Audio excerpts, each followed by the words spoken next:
All right, hey everyone. Welcome back for another deep dive with us. Always a pleasure to be back. So today we're looking at something super relevant, especially for you UPSC aspirants, gearing up for mains and prelims. Oh, this is a good one. Very timely, too. Right. It's all about women in STEM in India.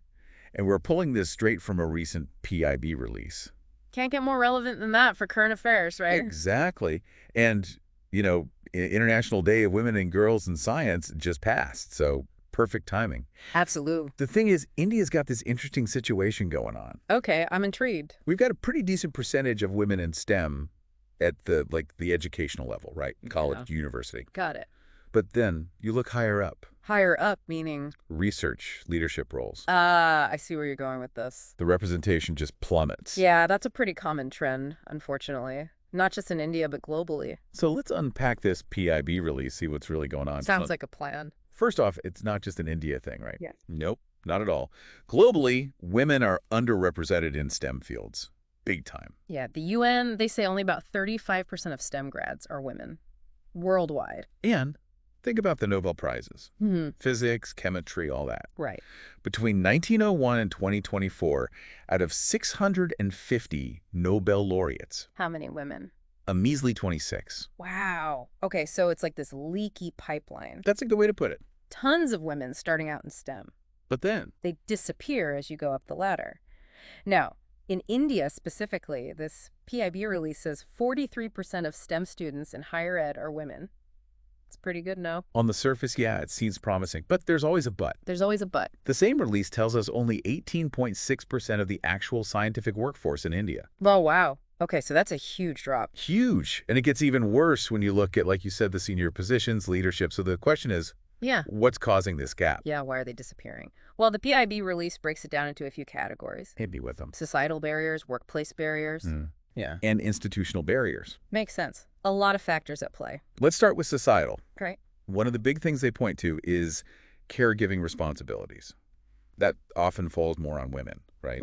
Yeah. And then you add in inflexible work policies at a lot of companies. It forces women to choose. Career or family? Exactly. Yeah. And that can lead to them leaving the workforce altogether. It's a tough choice to make. And let's not forget the cultural stereotypes, pushing women away from STEM, Yeah. Oh, those fields are more for men, that kind of thing. right?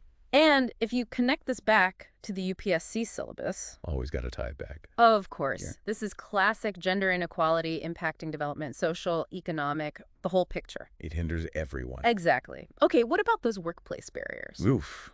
The PIB release doesn't sugarcoat it. Lay it on me. Gender bias, for starters. Big time. Still, come on. Still. And lack of mentors for women in these fields especially. People who understand the specific challenges. Yeah, mentorship is so crucial. And then they get excluded from decision-making. Surprise, surprise, this means less access to research funding, fewer chances to snag leadership roles. It's a self-perpetuating cycle. It really is. And it makes you wonder, are we actually making workplaces where women can thrive, become leaders? Right. Or are we even unintentionally pushing them out?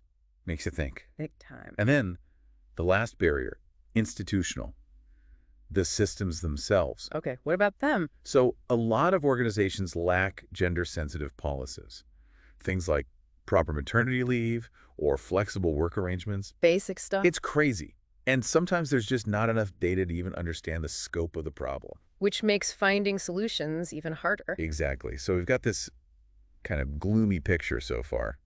But there is some good news in the release. Okay, let's hear it. The government's got a bunch of initiatives aimed at supporting women in STEM. Love to hear that. There's Vigyan Jyoti, which encourages girls to consider STEM careers early on. Starting young is key.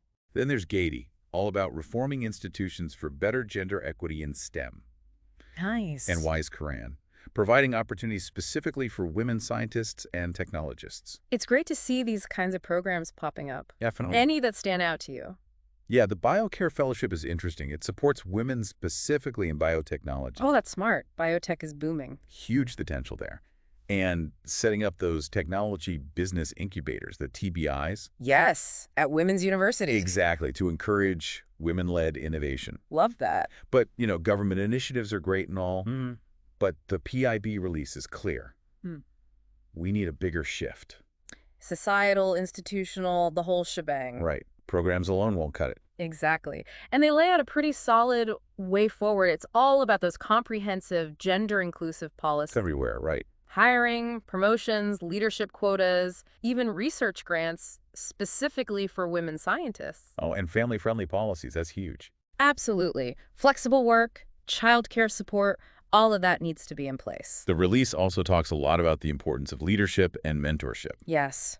We need more women in leadership positions in STEM, showing the younger generation what's possible. Mentoring them, guiding them. Exactly. But it's not enough to just have them there. The whole workplace culture needs to change. How so? Evaluations, promotions, all that needs to be transparent. And equal pay for equal work. That shouldn't even be a debate anymore. Preach.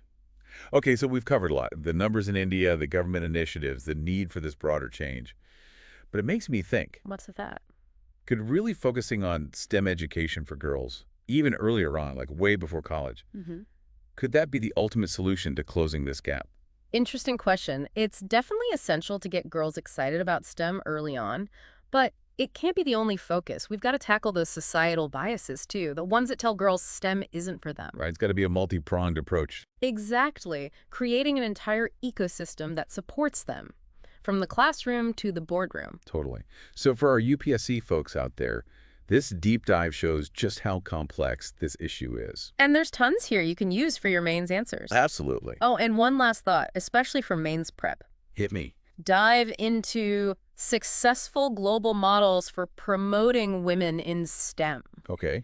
Analyze them, see what works, what doesn't, and think about how those ideas could be adapted for India. That's a great tip, showing that deeper understanding. Exactly. All right, so as always, we want to hear from you. Yes. Like, subscribe, and comment below with your thoughts on all of this. We love a good discussion. And remember, this was all from that PIB release, which, hey, UPSC folks, should be your best friend. Key resource, don't forget it. See you next time. Bye for now.